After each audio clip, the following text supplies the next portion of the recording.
Hey friends, this is the Miss Wolfie from Our Half Acre Homestead, and today we're going to make red beans and rice.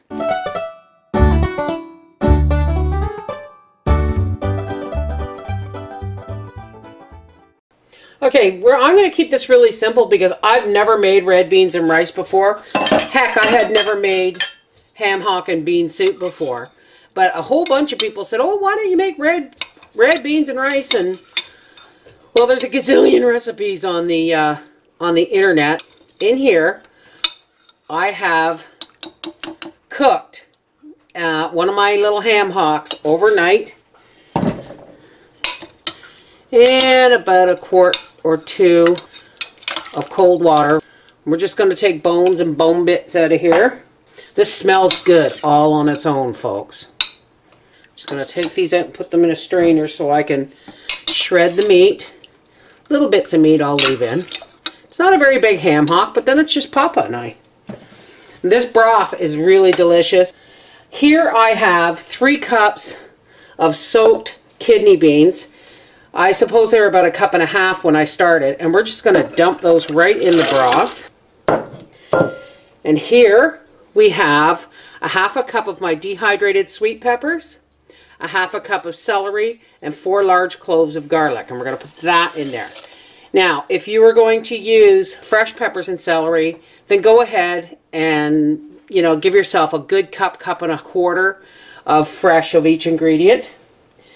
And I'm just going to add a little splash of sriracha because I don't have any Creole seasoning or anything like that. I'm going to get me a bay leaf. Now, some folks put tomatoes and andouille sausage in here or kielbasa. I'm just going to put 1 bay leaf. And some people just have beans and seasonings and rice.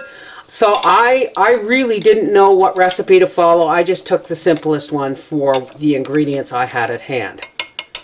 Get our meat out here. Now there's some meat in here. I didn't take it all out, just the really big pieces. And look how lovely. Oh, there's a bone. Look how lovely that just shreds with a fork. Look at that. Okay, so we're just going to pop that in there. And give this another stir.